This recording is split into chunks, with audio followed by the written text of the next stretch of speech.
सोने की चाबी किस्सा बुरातीनो।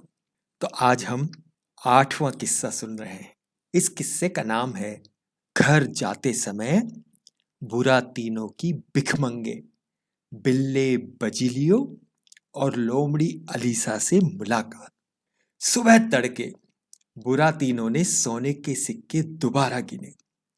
सिक्के उतने ही थे जितने की उसके हाथ की उंगलियां, यानी 5।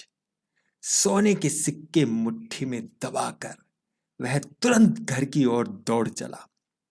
वह उछलता कूदता गुनगुना रहा था। पापा कार्लो के लिए नई जैकेट, शहद के ढेर सारे बिस्कुट और मुर्गे वाला लेमन जूस खरीदूंगा। कठपुतलियों का थिएटर और फहराती झंडियां जब आंखों से ओझल हो गई तो उसने 2 भिखमंगों को देखा जो उदास बौखलाए हुए धूल धूसरित रास्ते में टहल रहे थे। ये दोनों थे 3 टांगों वाली लंगड़ी लोमड़ी अलीसा और अंधा बिल्ला बजिलियो। यह वह बिल्ला नहीं था जिसे बुरातीनो ने कल रास्ते में जाते समय देखा था, बल्कि यह दूसरा था। संयोगवश इसका भी नाम बजिलियो ही था और यह भी धारियों वाला था। बुरातीनो उनके पास से गुजर जाना चाहता था। लोमड़ी अलीसा ने फुसफुसाते हुए मीठी मीठी आवाज में कहा, नमस्ते नेक दिल बुरातीनो, कहाँ भागते चले जा रहे हो? अपने घर जा रहा हूं, पापा कार्लो के पास। लोमड़ी ने मीठे लहजे में एक आह ली। ओह, पता नहीं बेचारा कार्लो तुम्हें जिंदा भी मिले। सर्दी और भूख से तो उसका बुरा हाल है। यह देखा तुमने? बुरातीनो ने मुट्ठी खोलकर सोने के 5 सिक्के दिखला दिए। सिक्कों पर नजर पड़ते ही लोमड़ी ने अनायास ही उसकी तरफ अपना पंजा बढ़ाया और बिल्ले ने अपनी अंधी आंखें फाड़ कर देखा। वे ऐसे चमचमा उठी जैसे 2 हरी हरी मशालें। लेकिन बुरातीनो ने इस बात पर गौर नहीं किया। नेक दिल प्यारे प्यारे बुरातीनो, इतने सारे पैसों का तुम क्या करोगे? पापा कार्लो के लिए जैकेट खरीदूंगा, अपने लिए नया ककहरा। ककहरा? है, लोमड़ी अलीसा ने सिर हिलाते हुए कहा, पढ़ने लिखने से तुम्हारा कोई भला नहीं होगा। पढ़ते पढ़ते ही देखो, अब 3 टांगों पर चलने की नौबत आ गई।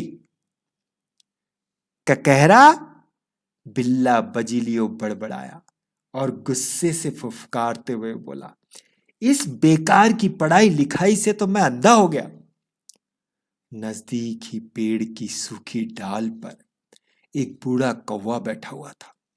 वह सब सुनकर वह कांव कांव करने लगा। झूठ बोल रहे हैं ये, झूठ बोल रहे हैं, झूठ। बिल्ला बजिलियो एकदम ऊपर की ओर उछला, पंजा मार कर कौवे को डाल से गिरा दिया और उसकी आधी दुम नोच डाली। मुश्किल से वह उड़कर निकल पाया और बिल्ला फिर से अंधा बनकर बैठ गया। तुम किस लिए उस पर झपटे बजिलियो? बुरातीनो ने आश्चर्य से पूछा। आंख से तो अंधा हूं, बिल्ला बजिलियो ने उत्तर दिया। ऐसा ऐसा लगा कि पेड़ पर कोई पिल्ला है। वे तीनों धूल भरे रास्ते पर आगे बढ़ चले। लोमड़ी ने कहा, अक्लमंद होशियार बुरातीनो, क्या तुम चाहते हो कि तुम्हारे सोने के सिक्के 10 गुने हो जाए? बेशक मैं चाहता हूं, लेकिन यह कैसे हो सकता है? बहुत आसान है, चलो साथ साथ चलते हैं। कहां? मूरख नगरी।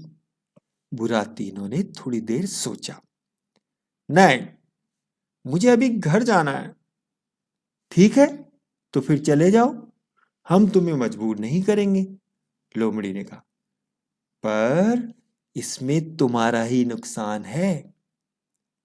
हाँ, तुम्हारा ही नुकसान है, बिल्ला बुदबुदाया। तुम अपना भला खुद नहीं चाहते, लोमड़ी ने कहा। हाँ, तुम अपना भला खुद नहीं चाहते, बिल्ले ने हाँ में हाँ मिलाई। नहीं तो तुम्हारे सोने के 5 सिक्के दौलत के ढेर बन जाते। बुरा तीनों ठहर गया, मुंह फाड़कर। झूठ है, लोमड़ी अपनी दुम पर टिककर बैठ गई। होठों पर जीभ फेर कर बोली, मैं तुम्हें अभी सब कुछ समझाए देती हूं।